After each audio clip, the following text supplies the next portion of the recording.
ಇಂದು ಕೊತ್ಬಾಳ ಗ್ರಾಮದಲ್ಲಿ ಕೃಷಿ ವಿಜ್ಞಾನ ಕೇಂದ್ರ ಹುಲ್ಕೋಟಿ ವತಿಯಿಂದ ಕಿಸಾನ್ ಅಭಿವೃದ್ಧಿ ತೋಟಗಾರಿಕೆ ರೈತ ಉತ್ಪಾದಕರ ಕಂಪನಿ ಸಹಯೋಗದೊಂದಿಗೆ ತೋಟಗಾರಿಕೆ ವಿಜ್ಞಾನಿ ಹೇಮ ಹಿರೇಗೌಡರವರು ರೈತರಿಗೆ ಉಚಿತ ಸುಧಾರಿತ ತಳಿಯ ಬೆಂಡೆಕಾಯಿ ಬೀಜಗಳನ್ನು ಹಾಗೂ ಆಧುನಿಕ ತಂತ್ರಜ್ಞಾನದ ಧಾನ್ಯ ರಕ್ಷಣಾ ಚೀಲಗಳನ್ನು ವಿತರಿಸಲಾಯಿತು.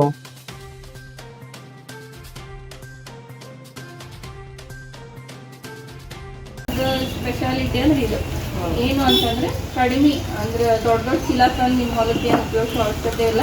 ಇದು ಒಂದು ಬಾಟ್ಲಿ ಉಪಯೋಗಿಸಿ ಇದು 4 ml 1 ಲೀಟ್ರ್ ನೀರಿಗೆ ಹಾಕಿ ಸ್ಪ್ರೇ ಮಾಡ್ಬೋದು. ಇದರಿಂದ ಏನಾಗ್ತೈತಿ, ಬೇಗನೆ ಗಿಡ ಏನು ಪೋಸ್ಟ್ ಕೊರತೆ ಇರ್ತಲ್ಲ ಬೇಗ ರಿಕವರಿ ಆಗಿ ಹಸಿರು ಆಗ್ತೈತಿ.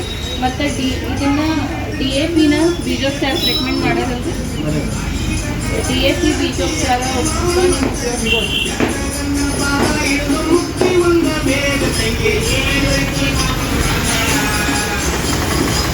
ಬೀಜೋಪಚಾರಕ್ಕೆ ಯಾಕೆ DAP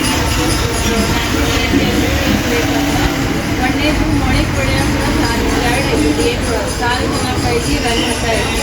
ಮೊಳೆ ಪಡಿಬೇಕಂದ್ರೆ ಸಾಲು ಜನಕ ಬೇಕು, ಒಳ್ಳೆ ಬೇರೆ ಸದಸ್ಯ ಬಿಡಬೇಕು ಅಂದ್ರೆ ರಂಜಕ ಬೇಕು. ಹಾಗಾಗಿ ನೀವು ನ್ಯಾನೋ DAPನ ಬೀಜೋಪಚಾರ ಮಾಡಿದ್ರೆ ಮೊಳಕೆ ಭಾಳ ಕಾಣ್ತೈತಿ, ಬೇಗ ಮೊಳಕೆ ಕಾಣ್ತೈತಿ. ಆಮೇಲೆ ಬೇರೆ ಚಲೋ ಬಿಡೋದ್ರಿಂದ ಗಿಡ ಎಸ್ಟಾಬ್ಲಿಷ್ಮೆಂಟ್ ಚಲೋ ಅಂದ್ರೆ ಎಲ್ಲವೂ ಚಂದಾಗ ಬೆಳೆಯೋಕೆ ಸಹಾಯ ಆಗ್ತದೆ. ಅದ್ರ ಸಲುವಾಗಿ ಆಮೇಲೆ ಮುಂದೆ ಜಾಸ್ತಿ ಮಳೆ ಆದ್ರೂ ಎಲ್ಲ ಕರಲಾಗಕ್ಕೆ ಆಗ್ತವೆ.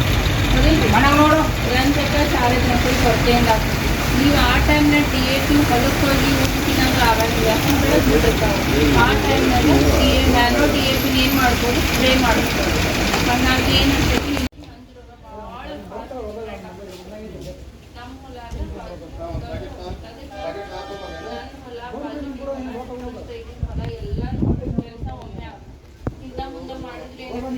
ಯಾರು ಬದು ಹೋಗಿಬಾರ್ದು, ಅವನ್ನ ಕೊಡ್ಬೋದು ಇಲ್ಲ ಮಟ್ಟ ಇಲ್ಲಾಂದ್ರೆ ಯಾವತ್ತೂ ಕಂಟ್ರೋಲ್ ಆಗುದಿಲ್ಲ. ಮತ್ತು ಮುಂದಿನ ಆಯ್ತು ವರ್ಷದಿನ ವರ್ಷಕ್ಕೆ ನಾವು ಕಡಿಮೆ ಮಾಡ್ಕೊಂಡು ಹೋಗ್ಬೇಕು.